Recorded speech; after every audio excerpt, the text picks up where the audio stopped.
We often talk about how important early childhood education is, but uh, what does that actually look like on the ground, day to day? Right. What makes a child care center really work well? Exactly.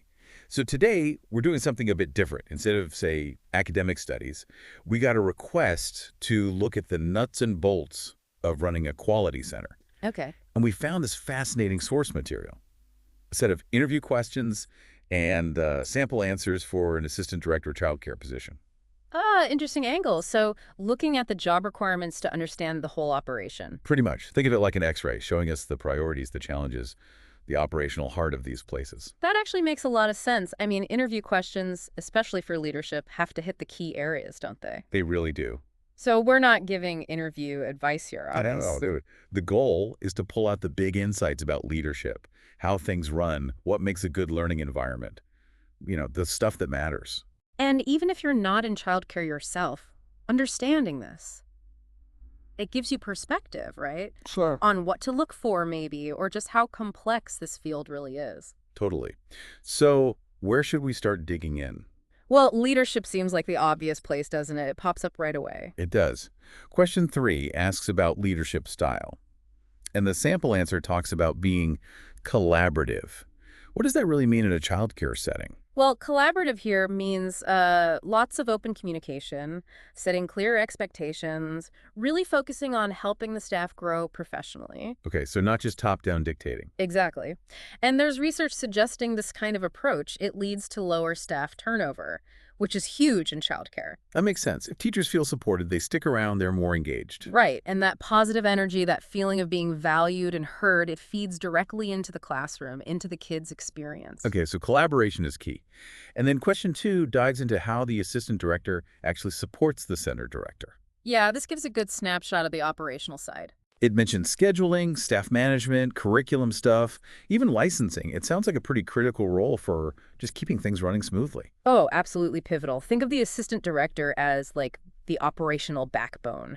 They handle the day-to-day, the immediate needs. Which frees up the center director for more uh, big picture strategic thinking. Precisely.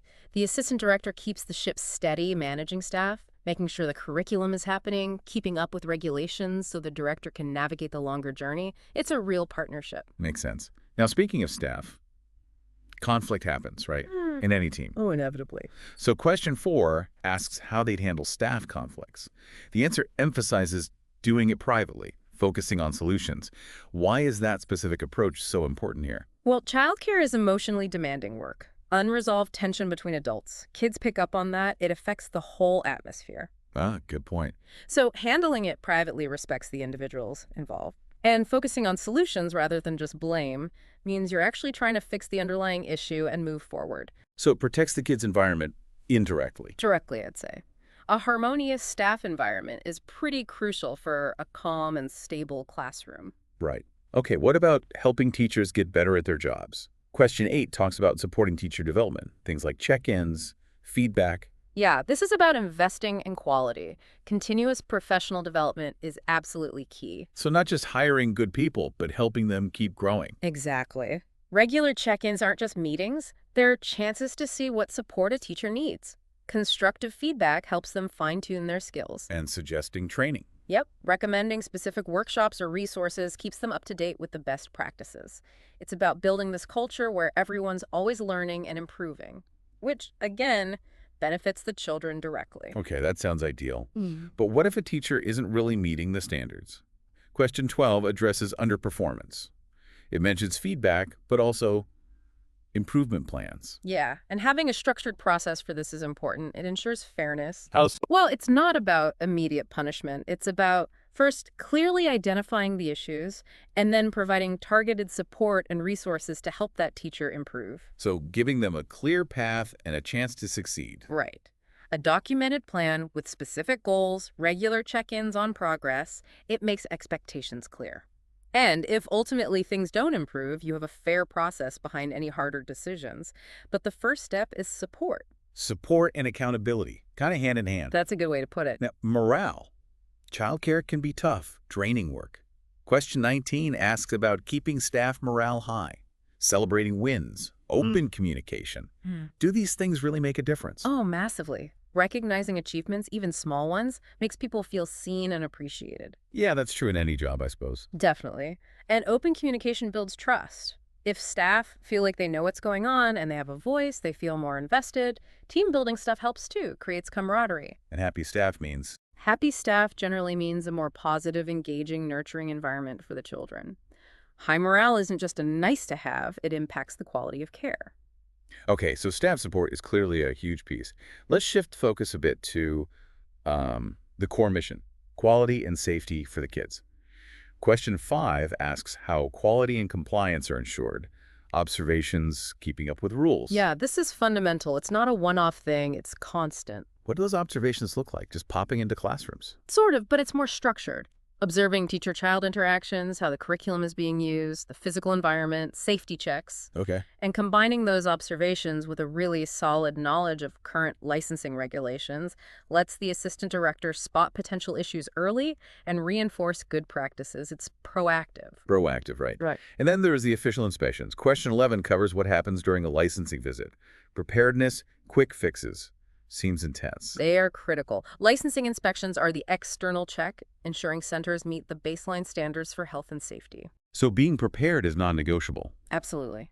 Having your paperwork in order, ensuring classrooms are consistently compliant, it shows professionalism. And if an inspector does find something, being able to fix it immediately shows you're serious about safety and accountability. It builds trust, I imagine, for parents and the community. Definitely. It's a vital layer of assurance. Okay, thinking broader now. Diversity. Question 13 asks how diversity plays a role in leadership. The answer mentions inclusive curriculum, diverse staffing. Why is that emphasis so important in early years? It's incredibly important. For the kids, seeing diversity reflected in their books, their toys, their activities, it helps them appreciate differences from a very young age. It normalizes it. Built understanding. Yes, and empathy. And having diverse staff brings different perspectives, experiences, maybe languages. It makes the center more welcoming and representative of the actual community. It helps all children and families feel like they belong. Creates that sense of belonging. Good point. How do they know if all this stuff, the curriculum, the teaching, is actually working? Question 15 talks about evaluating program success, child outcomes, feedback. Right. You need ways to measure effectiveness. What kind of outcomes are we talking about? Learning ABCs. That's part of it, the cognitive side. But it's broader. Social emotional growth, how kids are interacting, their language development, even physical coordination and well-being. So the whole child. Exactly. You can assess this through careful observation, maybe some standardized tools, looking at children's work or how engaged they are. And feedback. Crucial. Getting insights from teachers who see the kids every day and from parents who see the impact at home. That gives you a much richer picture of whether the program is truly meeting its goals. It connects the dots. Okay, let's talk parents, families. Question 9 asks about building those relationships. Open communication, family events. Why is engaging parents so vital? Because it creates a partnership. Education doesn't just happen at the center, it happens at home too. So, strong communication, keeping parents in the loop about their child's day, any milestones, any concerns, builds trust. Family events help build a sense of community around the center. Makes parents feel more connected and involved? Yes. And when parents and teachers are working together, supporting the child from both ends, the child benefits hugely. But sometimes things go wrong. Parents might have serious concerns. Question 6 covers how to handle those. Attentive listening, clear plan. Sounds like customer service almost. It has elements of that, but it's deeper because it involves a child's well-being. The absolute key is to listen first. Really listen. Makes them feel heard. Yes. Acknowledge their feelings, validate their concern even if you don't initially agree. Then document everything clearly and work with them to create a plan to investigate and resolve it. Keep them informed. Transparency is important there. Very. It shows you're taking it seriously and builds back trust if it's been damaged. What about those really tricky situations? Say a teacher and a parent disagree about a child's development. Question 18 mentions mediation, maybe involving specialists. That sounds delicate. It is very delicate. The biggest pitfall is jumping to conclusions or taking sides. Right. The focus has to stay on the child's best interests. So the assistant director often acts as a neutral mediator, facilitating a respectful conversation. Gathering objective information is key. And specialists. Sometimes, yes. If it's a specific developmental concern, bringing in an expert can provide clarity and help everyone get on the same page for supporting the child. It's about collaboration even when there's disagreement. Okay, shifting gears slightly to the operational efficiency side. Running one of these centers must be a juggling act. Question 7 is about time management, prioritizing, child safety and communication come out on top. As they should. In this role, you have to be ruthless with priorities. How do they manage it all? Well, child safety always comes first. No question. Then dealing with immediate staff needs, parent communication. Those are usually next.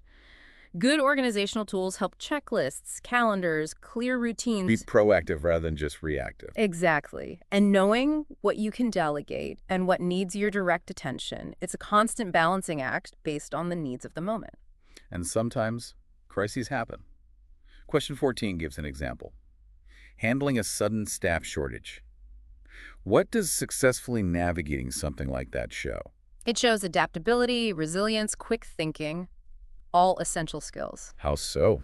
Well, you have to immediately figure out how to maintain safe ratios. That might mean reorganizing staff, stepping into a classroom yourself, maybe combining groups temporarily, and communicating clearly and calmly to staff and parents is crucial to avoid panic. Keeping things stable despite the chaos. That's the goal. It shows you can problem solve under pressure. Even smaller things matter, operationally. Question 17 deals with staff tardiness. A private chat, reminder of policy. Seems minor, but why address it? It might seem minor, but consistency matters. First, it ensures fairness, the rules apply to everyone. Second, it reinforces professionalism. And the big one. Ratios. Especially at the start or end of the day, being short-staffed, even for a few minutes, can compromise required child-to-staff ratios. Yeah. So addressing it privately allows you to understand why it's happening, offer support if needed, but also firmly reiterate the policy. Plus documentation if it keeps happening. Yes, for fairness and accountability down the line. Okay, it's clear this field demands you stay on your toes.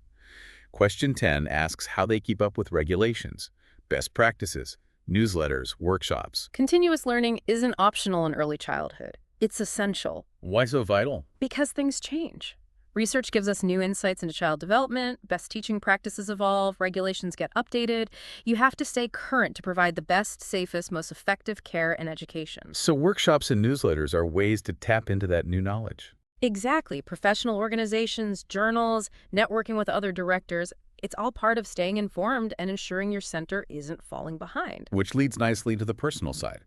Question 20 asks why someone wants this job. Passion for kids, for leadership.